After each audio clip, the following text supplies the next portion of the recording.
Ahora viene a nosotros Cristóbal Cobo. Cristóbal viene de la Ciudad de México, él es chileno, lleva mucho tiempo aquí con nosotros, es profesor e investigador. Cristóbal en la Universidad de Barcelona obtuvo el doctorado con honores cum laude, no sé cómo se pronuncie, y también últimamente estuvo en un proyecto muy interesante, ha sido evaluador de políticas públicas para el gobierno mexicano en nuevas tecnologías y educación. Es profesor Flaxo. Bienvenido, Cristóbal.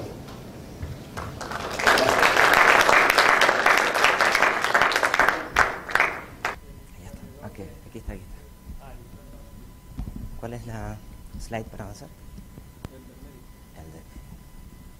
Sí, ¿verdad? Bueno, ¿qué tal? Yo quisiera decir que por distintas circunstancias nos tocó vivir en una época que presta una atención especial al uso intensivo del conocimiento.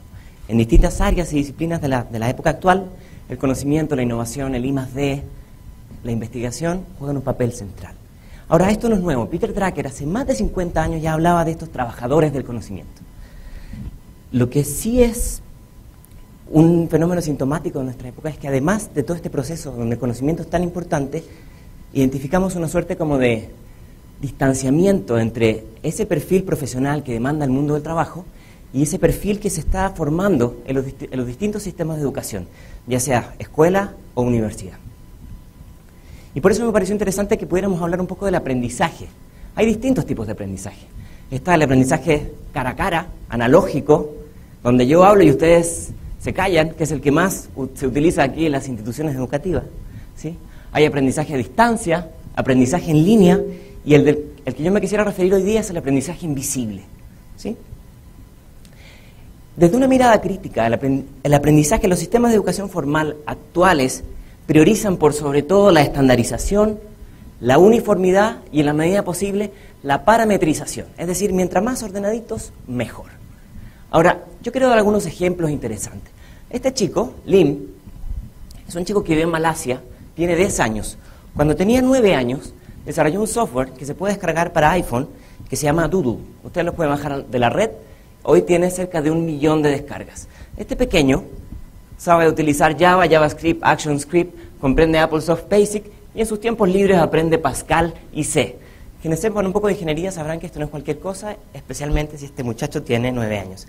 Ahora, es interesante preguntarse en qué medida los sistemas de educación formal fomentan estos talentos, estos diamantes en brutos, este pequeño Mozart, cómo los sistemas formales estimulan la educación.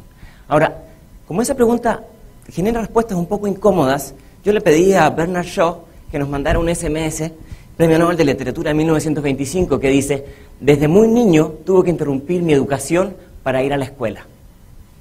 Yo no sé si eso aplica, pero me parece interesante. Ahora, Jeremy Rifkin, autor de El sueño europeo, El aire al acceso y otros libros, plantea que los sistemas de educación se parecen mucho a microsistemas industriales. Es decir, todos organizados bajo módulos de manera muy parcelada y muy organizada. De manera muy lejana como funciona el conocimiento en la vida real, pero es muy fácil de aplicar. El problema tenemos entonces que se genera, como plantea la literatura británica, este universo paralelo entre el mundo real, el mundo profesional y el mundo de la educación. Y quiero darles un ejemplo. En el año 1899, es decir, hace 111 años, Jean-Marc Coté le pidieron que dibujara cómo se imaginaban las escuelas en el siglo XX. ¿Imaginó eso que está arriba? ¿Sí? El profesor en una esquina entregando contenidos, se molían los libros y entraban por unos cables. Desafortunadamente esto ha cambiado bastante poco a la fecha. Ahora, afortunadamente tenemos algunos superhéroes, y muestro esta imagen en honor a José Saramago, que recientemente falleció. Tenemos algunas personas que afortunadamente han sido muy exitosas sin pasar por la universidad. Tenemos por ahí a Walt Disney, Pablo Neruda y otros que ustedes reconocerán, Henry Ford, y los demás me parece que son muy conocidos. Ahora, ¿por qué planteo esto? Porque creo que tiene mucho sentido la frase de Albert Einstein, que plantea: es un milagro que la curiosidad sobreviva a los sistemas formales de educación. Porque yo creo que hay una tensión que no hemos sido capaces de resolver. Por eso quiero plantear 4 preguntas para articular un poco este análisis. Uno es: ¿cómo formamos a estos jóvenes que nacieron con Internet en la mano? A estos jóvenes que en el año 2020 van a ser profesionales. La segunda pregunta es, ¿cómo preparar para la complejidad global? Y yo agregaría la incertidumbre. Vivimos una época de tal interdependencia que parece más un plato de espagueti que cualquier otra cosa. En tercer lugar, ¿cómo aprender a aprender y cómo aprender a desaprender? Que suena un trabalengua, pero es bastante difícil porque tiene que ver con el aprendizaje para toda la vida y tiene que ver con una cosa que es muy complicada, que es deshacerse de los viejos paradigmas que venimos arrastrando y que muchas veces limitan nuestra capacidad de volver a aprender. Y por último, ¿cómo estimular la creatividad? La creatividad, yo no sé hasta qué medida estamos utilizando esos diamantes en bruto que tenemos en los sistemas formales de educación. Ahora, bajo esa idea, John Moravec, que presentó en la mañana, y yo trabajamos en esta idea del aprendizaje invisible. No es necesario sumergirse en un vaso de cerveza para el aprendizaje invisible, pero el aprendizaje invisible funciona bastante parecido a la manera en que nosotros aprendimos a utilizar las redes sociales. Nadie tomó un curso para utilizar las redes sociales, ¿no? Pero esas habilidades que desarrollamos hoy día nos pueden servir para el mundo profesional, para el mundo de las relaciones entre pares, etcétera, etcétera, etcétera. Ahora, el aprendizaje invisible está basado en principios que ya existen. El EduPunk, la educación expandida, el aprendizaje accidental, el aprendizaje ubicuo. Vamos a ver un poco de esto. Principito dijo esta frase tan bonita y tan cursi de lo esencial es invisible a los ojos. Muy bien. Yo me atrevería a decir otra frase. Lo esencial hoy es invisible a la educación formal. ¿Y por qué digo esto? Porque me parece a mí, y lo siento que lo digan en una institución educativa, pero la educación en general formal no ha estado a las alturas de los desafíos que plantea la sociedad del conocimiento. Y voy a plantear ahora 5 ejemplos, 5 ejes o axiomas que nos ayudan un poco a entender esta aproximación del aprendizaje invisible. Primero, las tecnologías de información y comunicación se hacen invisibles. Don Tapscott plantea que su hijo le dice, papá, yo no entiendo por qué los adultos están tan emocionados con esta revolución industrial, con esta revolución tecnológica, si al final son tecnologías que siempre estuvieron. ¿Qué tanto te emocionarías tú con un refrigerador? Y Adams, otro autor, plantea que todo aquello que se crea, todo aquello que existe cuando tú naces, es parte del entorno natural. Aquello que se crea, aquellas tecnologías que se crean entre los 15 y los 35 años de edad, es emocionante, es fascinante, ¿no? Es algo a lo cual tú te podrías dedicar cuando eres profesionista o profesional. Ahora, todo aquello que se genera después de los 35 años, no, eso va contra el orden natural de las cosas, porque ya está lejos de mí, ¿no? Entonces, es este paso del molcajete a la licuadora que en algunas generaciones no es evidente, porque nacieron con los dos. Primer axioma del aprendizaje invisible. Segundo, la Organización para la Cooperación y el Desarrollo Económico hace muy poco lanzó esta investigación, los resultados de esta investigación basado en la prueba PISA. La prueba PISA, les recuerdo, se aplica a 250.000 jóvenes en el mundo en 30 países. Y nos dice cosas bastante interesantes que tienen que ver con esto. Las competencias adquiridas en entornos informales son invisibles. Vamos a ver. Este estudio habla de una segunda brecha digital, que ya no es la brecha del acceso tecnológico, sino que es la brecha de la calidad de uso y el contexto de uso. Y miren qué interesante, esto va bastante contra natura con lo que vemos en algunas políticas públicas. Hay más beneficio del uso de la computadora en el hogar que en la escuela. El uso de la computadora en la escuela ha generado bajos impactos. La cantidad de uso de la computadora no ha generado impactos positivos en las pruebas PISA. ¿Y qué es lo que hay detrás de esto? ¿Qué es lo que podemos decantar? Que las generaciones más recientes desarrollen sus competencias digitales esenciales para vivir en el siglo XXI en entornos informales, a través de la observación, el boca a boca, el ensayo-error, etcétera, etcétera, etcétera. Por eso quisiera yo que las escuelas se parecieran más a cómo es la oficina de Google en Zurich, un espacio caótico donde todo el mundo está trabajando y nadie está siguiendo las instrucciones de un tipo que habla adelante como yo en este caso. Tercer eje del aprendizaje invisible. Las competencias no evidentes resultan invisibles en los entornos formales. Ya di el caso del IM, pero en general, bueno, ese es el software que él desarrolló, pero en general nos toca que los sistemas de evaluación que tenemos en los entornos formales no estimulan la posibilidad de aprender. Todo lo contrario, estimulan el repetir y aplicar aquellos contenidos que entregó el profesor. Y por lo tanto, si hay algo que hacen los sistemas formales de evaluación es penalizan y castigan con pena de muerte el error. Y el error es la madre de poder desarrollar nuevos aprendizajes. Vamos a ver aquí brevemente unos videos. Cuarto eje, las competencias digitales resultan invisibles. Competencias digitales tan importantes en el marco de la sociedad del siglo XXI. Están presentes en la Agenda Lisboa, por ejemplo, dentro de las 8 competencias fundamentales. Ahora, lo interesante, y estoy poniendo ejemplos aquí de espacios más flexibles de utilizar la tecnología, por 2 cosas. Uno, porque tan importante como aprender es la posibilidad de aplicar lo que aprendimos. Por lo tanto, invisibilizar las tecnologías y darle potencia al conocimiento creado.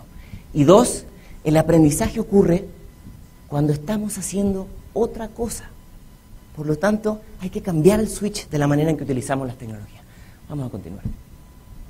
El quinto eje y último del aprendizaje invisible es que hay ciertas prácticas, entre muchas comillas y signos de interrogación, educativas, que debiésemos invisibilizar. La que más me viene a la memoria es el uso intensivo de la memoria de los sistemas formales.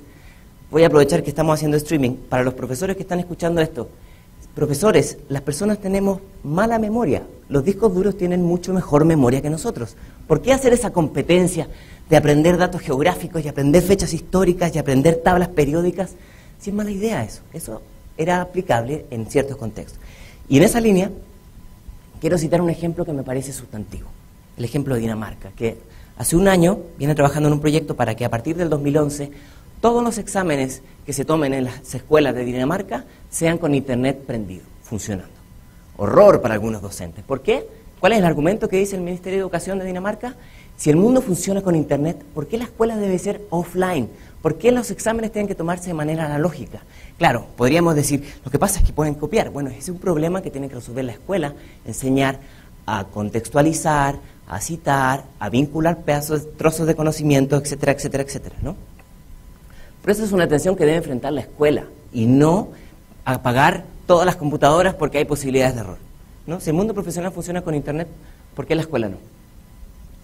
Y como esto es muy breve, yo voy a terminar con estos planteamientos, yo diría que son de alguna medida dialécticos. Vamos a hablar de algunos ejes con respecto a esto. La tesis actual es que las tecnologías son el ticket para la sociedad del conocimiento, son el ticket de la modernidad. Por lo tanto, nadie se resiste a regalar laptops. Si hay algo que le gusta a los políticos latinoamericanos y a otros también, es tomarse una foto regalando una laptop. No hay una imagen que les parezca más irresistible, ¿no? De izquierda o de derecha siempre tienen que estar en este proceso. Ahora, este no es un tema nuevo. Ese señor Edison decía en el año 1921, es decir, hace casi un siglo atrás, ¿sí?, que el cine iba a cambiar la educación. Luego dijimos que la radio iba a cambiar la educación. Y luego la tele iba a cambiar, en fin, la computadora, el CD-ROOM, en fin. Siempre estamos esperando que venga un tótem del cielo y que arregle los problemas de educación que tenemos. Simon Papert, uno de los gurús del MIT en temas de educación y tecnología, dijo hace 30 años, en 30 años las tecnologías harán que la educación, que las escuelas sean redundantes, transformará la educación. ¿Se acuerdan de la imagen que le mostré de Jean Coté? Yo creo que no han cambiado como quisiéramos. Ahora, ¿cuál es la antítesis? Y esto es importante. ¿Cuál es la antítesis? Las tecnologías evolucionan a una velocidad explosiva, exponencial, de manera continua. Día a día es casi imposible seguir la velocidad con que aparecen estos dispositivos. La educación, yo ni siquiera me atrevería a decir que evoluciona de una manera lineal. Ahora, yo tampoco creo que la educación tiene que evolucionar al ritmo de la tecnología. No se trata de eso, pero sí hay que construir puentes entre estos dos y creemos que el aprendizaje invisible puede ser una posibilidad de avanzar en esas áreas ocultas donde todavía hay muchísimo, muchísimo que hacer. Y para terminar, síntesis. Me encantaría tener una respuesta. Desafortunadamente tengo una pregunta. Y mi pregunta es, esta de hoy, la que ustedes recibieron, la que reciben sus hijos, ¿es la mejor educación que la humanidad le puede dar a estas generaciones del siglo XXI? Yo no voy a responder la pregunta. Mi única propuesta es que hagamos un pacto por la educación de mañana. Un pacto en el que participen educadores y educandos, pero también funcionarios públicos, policymakers, empleadores y empresarios. Una educación que piense en mañana como la principal herencia, aunque nosotros no estemos ahí para disfrutarla. Muchas gracias.